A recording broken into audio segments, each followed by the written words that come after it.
British സന്ദർശനത്തിനിടെ Indian വിദേശകാര്യമന്ത്രിക്ക് നേരെ ഖലിസ്ഥാനി ഭീകരവാദികളുടെ ആക്രമണം ഉണ്ടായ പശ്ചാത്തലത്തിൽ വമ്പൻ നടപടിയുമായി നമ്മുടെ രാജ്യം ഇന്ത്യ മുന്നോട്ട് പോകുന്നു എന്ന സുപ്രധാനമായിട്ടുള്ള റിപ്പോർട്ടുകളാണ് ഇപ്പോൾ പുറത്തു വന്നിരിക്കുന്നത്.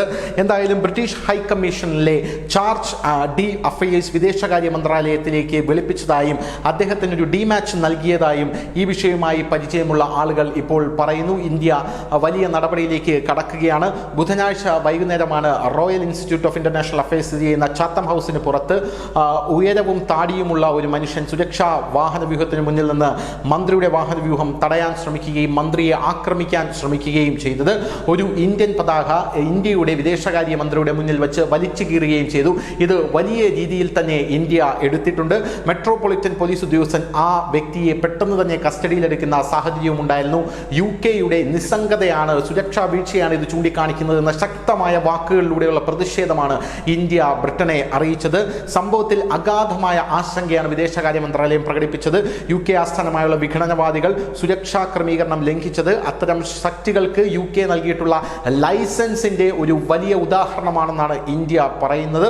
അവരുടെ ഭീഷണികളോടും UK-യിലുള്ള ഞങ്ങളുടെ നിയമാനുസൃത നയതന്ത്ര പ്രവർത്തനങ്ങൾ തടസ്സപ്പെടുത്താൻ ലക്ഷ്യമിട്ടുള്ള മറ്റ് നടപടികളോടും UK-യുടെ നിസ്സംഗതയാണ് ഇപ്പോൾ പുറത്തു വന്നിരിക്കുന്നതെന്നാണ് ഇന്ത്യ പറഞ്ഞത്. അതിനുശേഷമാണ് ഇന്ത്യ ഈ വിഷയത്തിൽ ഇപ്പോൾ ബ്രിട്ടീഷ് ഹൈക്കമ്മീഷനിൽ വലിയൊരു നീക്കം നടത്തിയിരിക്കുന്നത്.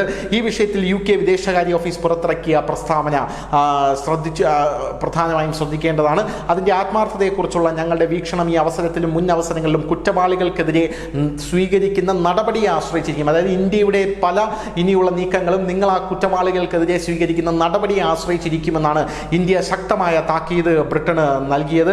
എന്തു തന്നെയായിരുന്നാലും വിദേശകാര്യമന്ത്രി S ജയശങ്കറിന്റെ ലണ്ടനിലെ സുരക്ഷാ ലംഘനം ഖലിസ്ഥാൻ തീവ്രവാദ ശക്തികളുടെ ഭീഷണികളോട് UK കാണിക്കുന്ന നിസ്സംഗതയും പ്രതിഫലിക്കുന്നു എന്ന ശക്തമായ വാക്കുകളാണ് ഇന്ത്യ ഇപ്പോൾ പറഞ്ഞിരിക്കുന്നത്. വിദേശകാര്യ മന്ത്രാലയം ഖലിസ്ഥാനി സിംഫതിസ്മാർ ബാരിക്കേഡുകൾ തകർക്കാൻ ശ്രമിക്കുകയും അദ്ദേഹത്തിന്റെ വാഹനവ്യൂഹം തടയാൻ ശ്രമിക്കുകയും ചെയ്തപ്പോൾ മറ്റു ചിലർ ഇന്ത്യ വിരുദ്ധ മുദ്രാവാക്യങ്ങൾ മുഴക്കിയതിനെ തുടർന്ന് വ്യാഴാഴ്ച India British charge D affairs ശക്തമായിട്ടുള്ള പ്രതിഷേധമാണ് രേഖപ്പെടുത്തിയിരിക്കുന്നത് എന്നുള്ള റിപ്പോർട്ടുകളാണ് ഇപ്പോൾ പുറത്തു വന്നുകൊണ്ടിരിക്കുന്നത്.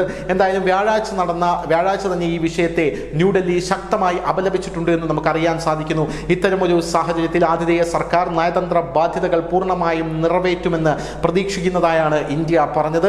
ചെറിയ കൂട്ടം വിഘടനവാദികൾ ജനാധിപത്യ സ്വാതന്ത്ര്യങ്ങൾ ദുരുപയോഗം ചെയ്യുന്ന കാര്യവും ബ്രിട്ടൻ ശ്രദ്ധിക്കണമെന്നും ഇന്ത്യ പറഞ്ഞു. ശക്തമായി ഇന്ത്യ അപലപിച്ചിട്ടുണ്ട്. ബ്രിട്ടീഷ് ഹൈക്കമ്മീഷനിലെ ചാർജ് ഡി അഫയേഴ്സിനെ MEA വിളിപ്പിച്ചതായും അദ്ദേഹത്തിന് ഡിമാച്ചും ഇന്ത്യ നൽകിയിട്ടുണ്ട്.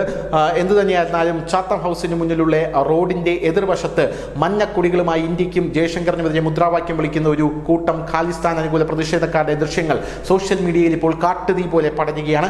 ഖാലിസ്ഥാൻ അനുകൂല സുരക്ഷാ അതിക്രമം നടത്തുന്നത് ഇത് ആദ്യത്തെ സംഭവമല്ല എന്നും ഇന്ത്യ പറഞ്ഞിട്ടുണ്ട്. 2023 മാർച്ചിൽ ലണ്ടനിലെ ഇന്ത്യൻ ഹൈക്കമ്മീഷനിൽ വെച്ച് ചില ഖാലിസ്ഥാൻ അനുകൂല ഘടകങ്ങൾ ഇന്ത്യൻ പതാക വലിച്ചു കീറി. ഇന്ത്യയിൽ നിന്ന് ശക്തമായ പ്രതികരണത്തിന് അന്ന് തന്നെ ഇത് കാരണമായിട്ടുണ്ട്. സംഭവത്തെ തുടർന്ന് ഡൽഹിയിലെ ഏറ്റവും മുതിർന്ന ബ്രിട്ടീഷ് നയതന്ത്രജ്ഞനെ ഇന്ത്യ അന്ന് വിളിച്ചു വരുത്തിയിരുന്നു. ദൗത്യത്തിൽ പൂർണ്ണമായ സുരക്ഷാ അഭാവത്തിൽ വിശദീകരണം ആവശ്യപ്പെട്ടിട്ടുണ്ട്. ബ്രിട്ടീഷ് മണ്ണിൽ നിന്ന് പ്രവർത്തിക്കുന്ന ഖാലിസ്ഥാനി അനുകൂല ഘടകങ്ങൾക്കെതിരെ നടപടിയെടുക്കണമെന്ന് ഇന്ത്യ UK-യോട് ആവശ്യപ്പെട്ടിട്ടുണ്ട്. ഇനി ഇന്ത്യയും UK-യും തമ്മിലുള്ള ബന്ധം ആ നടപടിയെ ആശ്രയിച്ചിരിക്കുമെന്ന് ശക്തമായി തന്നെ ഇന്ത്യ ബ്രിട്ടനെ അറിയിച്ചിട്ടുണ്ട്. News desk news India Malayalam.